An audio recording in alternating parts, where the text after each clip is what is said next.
Hello mayam, welcome back to Kangleipak Knowledge and Fun.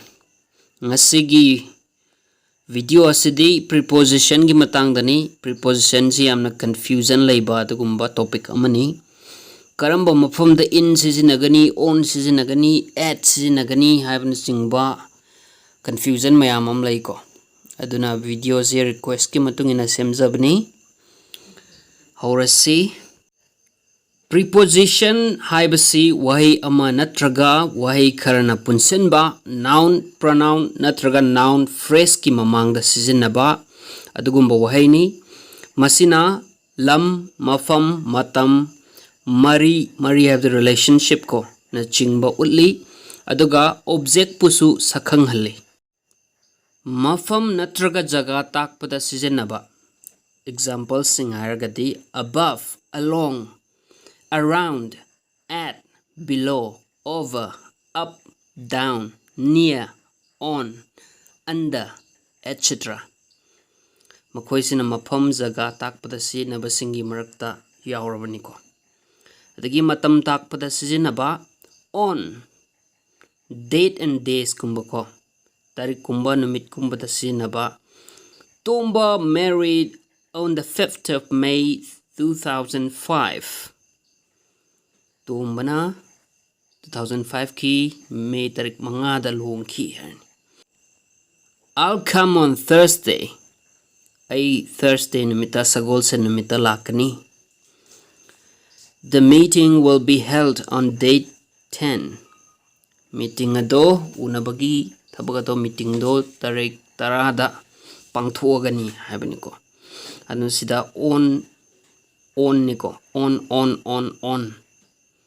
Si matam takpada sizinaba mainly date and days ta sinagadaba ko date ka days ka khangko adu sinaduineba sigi on se on gi atai sizinabam di nakhoi loina makhangani aduna ni aina khangbado hydris ko sina khara important oi ba haitare adu atai on gi mayamam se lai ko on the table kari kra hai ba mayamam lai adu di khangamani yaurpasu yai dum taminasi in months seasons, year, etc.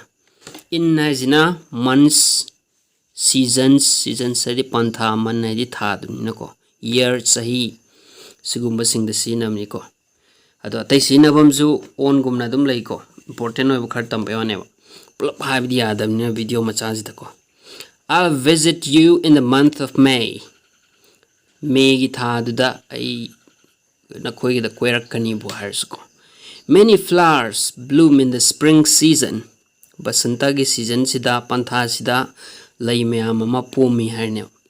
Many flowers bloom in the spring season. In the spring season. He died in the year 2000. 2000 gi sahi tudama sikhi harine. Aduna in gi months, seasons, year to kautokano matang da at sab saba matam matak pako at daise. The meeting will be held at 2 p.m. 2 p.m. da pung ani nungtin gi pung ani da sab sabi da hogani matam sab sab takputo. The meeting will be held at 2 p.m. I'll meet you at 7 a.m. 7 a.m. da ay nang bu thengnagani unagani hairneba. Adu oitaragadi sab sab matam ni adugi mamang da oiraroi adugi matung da zo oiraroi natra 7 a.m. da sabsabi da unagani haibni ko aduna 8 ki sabsaba matam haibasima ningsingo yamna maru oire aduma ko du ningsingagadi atai sentence sembuda khara lair kaneba adu examples sing du da mingselo since haibu haise si kadai da sina ge haib si engsi sabsaba matam amadagi hojik fauba hana matam sabsabam dei hojik phawba tawduna lakpado adugumba pot the sentence ta dum sinaiba sinsiko I have been working here since 2009 dagi hojik phawba mafam sita ai surai tawrai thabak tawrai haineba ai thabak surai natra thabak tawrai ko sahi myam mafam duda thabak sudun lai haigumane since haibu yaramisico 2009 dagi hojik phawba sida thabak suri He has been crying since morning mahak ayuktagi hauzik phawba kapaki kaptuna leiriko leptriba kappa tam leirib ko he's been crying since morning. He's been crying since morning hadi ayuktai ma hauzik pho kapai haine.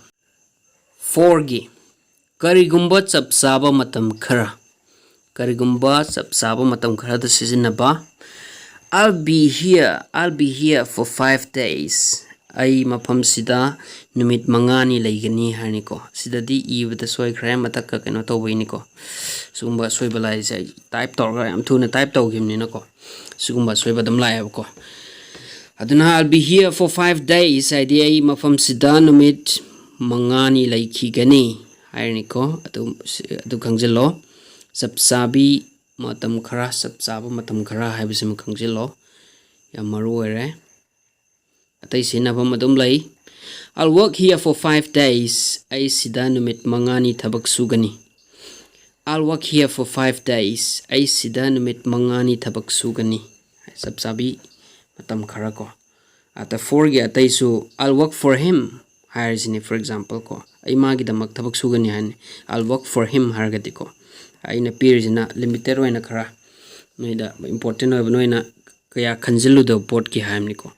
Hana yam phajana khangra potdi video 10 manina loi haidok trasu yare na dugi khara maru web do haibe wane ago hauzik tagina sapsaba haukraba matam ama ago haibadi hauzik tagina sapsaba haukraba matam ama haiba He left me 10 years ago sahi taragi mamang da ko ai mana thadok piramme haibani ko He had an accident 10 years ago Sahi tarai mamangda mahak accident ama nangki accident ama thengnaki haineba Many years ago sahi mayam amaki mamangda many years ago kaisi haukraba matam da sina dawni ago haris ko atai dadi kya sina bham laiteba ko aduma khangjelo yam maru ere during adugi matam manungda ko matam manungda I work here during the rule of King Khagemba Ningthau Khagemba gi laingak manungda ai sida thabak suki mana rule tawringai da mana laingak tawringai da laingak pairingai manungdo adugi manungdu da maraktu da ai thabak sida magi mafam sida si mafam se surami haine adugi manungdu da ko I swim every day during the summer Kalen manungda ai nungtigi iroizai bakhain ko swimming do kalen manung sida ai nungtigi iroizai habni before mamangi matam before hadi mamang haidana ko before mamangi matam he left the cinema hall before it started cinema hall adu mahak cinema hodringai dagi thado me haine mahak cinema hall si cinema hodringai da natraga mamangda satkre thadokre haudringai da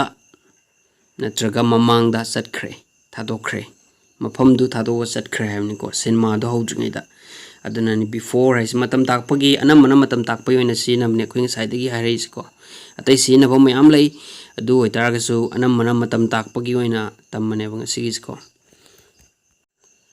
What did you do before I reached here Aina sida yaurtringaida natraga yaurtrigai mamangda nang kari tawrambage What did you do before I reached here Aina sida yaurtringaida natraga yaurtrigai mamangda nang kari tawramge After tungi matam asaina mamangi matam sina tungi matam after Let's meet after the show loiraga natraga show loiraba matungda ibani unasi show loiraga harsu matungda harsu samai ko Animak hajila bauda dum yaayab ko I was in coma just after the accident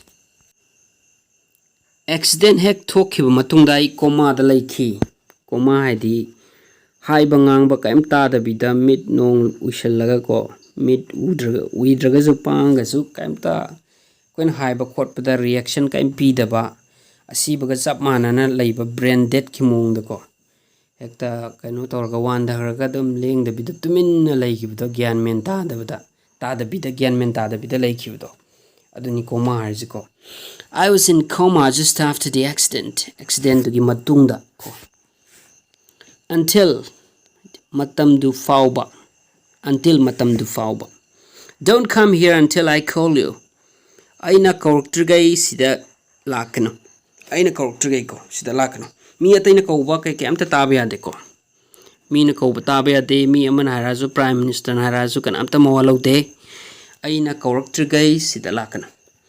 Don't move until I tell you. Samana ko aina haraktrigai. Nang lenganu haina. Don't move until I tell you. Aina haraktrigai. Do hadi matam haiba 5 a.m. to 7 a.m. Ayuki pung mga dagi taret pauba.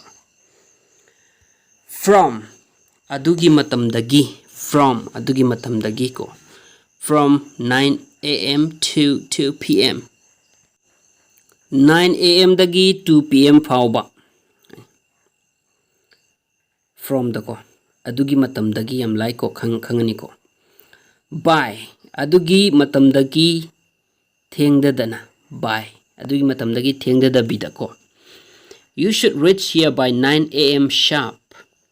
Sida ayuki pung mapan chapsana yorokadabani. Adugi kano dadi mamang dala kesu yadi ay ko. Adubu adagi hena thengbadi yadre. Sharp haragadi chapsabini ko. The meeting will be started by 10:30 a.m. Meeting do pung tara makhai da hogani. By 10:30 a.m. The meeting will be started by 10:30 a.m. Meeting do pung tara makhai da hogani.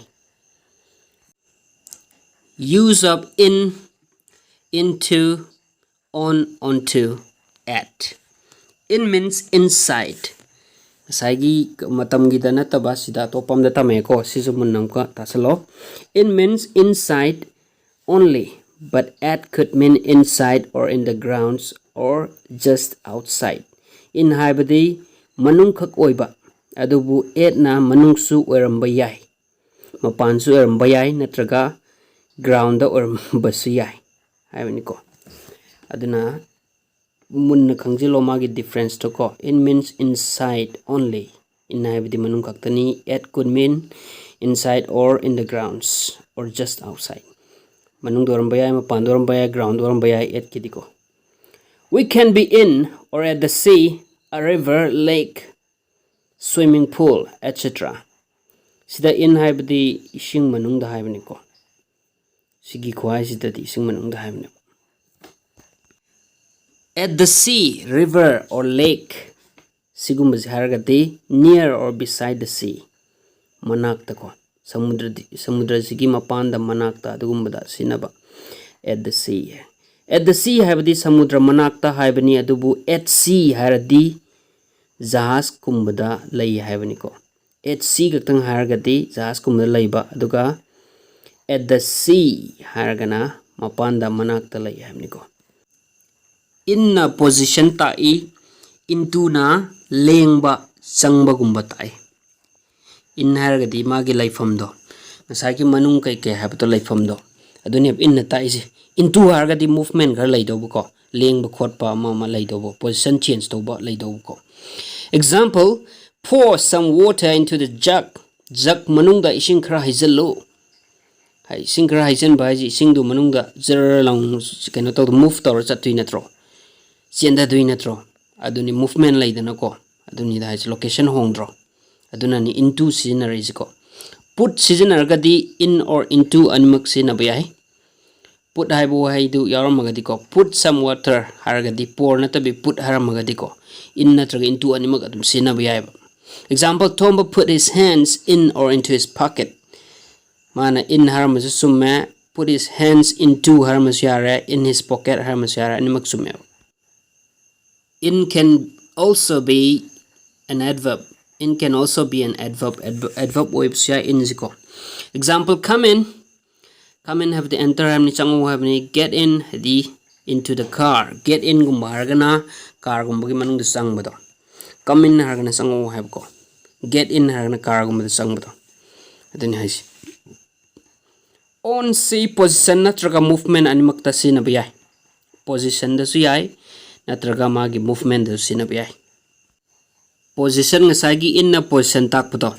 magi laifam manung haina ngasai ki takpa laifamdo aduga into haragana magi keno ngasai ki movement laikibdo adumaina location change tawbdo adubu kan on dadi animak ta yai habini ko position change ta yai location takpa ta yai position ta yai tumbana mahaki saugri the famki snow fell on the hills singda untarmi animak se movement ngangtani ko movement khar laitro location change to khar laitro maton dai tara ini location change to ni natra adumaina si movement da sina busia ba adagi my name is on the wall aigi ming phaglang da lay ba ming dudi position kaim hong de ko phaglang da dum lay re phaglang du da lay hai si phaglang gi mathak tu da lay hai ne ba adudi position kaim hong de dum lay ga layram ni natra aduna on ji position hong ba da su sina ba yai aduga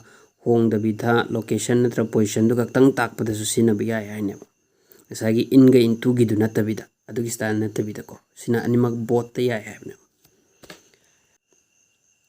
on to see maruina mi amadi sa da seasonai makoina movement lay bakanda ko level hong bakanda on to haise we climb onto the roofs aikoina yumdonda kaki mi natraga sa namana hydro aduna we climb onto the roofs aikoina yumdonda kaki habani natra aduna movement do lay ko sida suko movement lay adu yengzalo we lifted the box onto the table aikoina box to table da thangat ki sisu movement laitra box to makad la me khalo ade aikoina thang din thangat ni matolom da natra movement laitro aduni on si aikoina adverb oina su sinabayai on harba wahai ngasai gi do adverb oina sinabayai example go on come on aduni mayam sinafam mayam amasu leiri natra nakoina su khara research tawjara khara su tamjaro aina tambaya ba khara ding si tawre ai su voice over tawbuni hana ithoga muka voice amuka tawbuni timing sana na bo hona ba ko edit tawda dum kitang ngang ba tung thujin ba kitang tap tharak pa adugumba issue khara de dum leba adu itaga su learning process study awana mayam thengnaraga kan honaraga her tawni natra aduna all the best ko learn well present tamo so mayam ko ngasi gi dilo chaga se ado smaina video marak ta dum thagalakan english ki oi ba haitare anobo mayam su dum hana thagat khraba video je 150 video hen laibane ba adu mayam do hana yeng tho aduga dum marak ta dum thagat se dum tamina se aduga ngasi gi onati subscribe tawdo kamgu tokshalo like am tokshalo aduga notification bell do nammaga dum kainarasiko mathangi video ngai minarsi fun oiba entertaining oiba video su marak ta dum yeng minasi punsi haje dum serious ora laiba aponte natra bye bye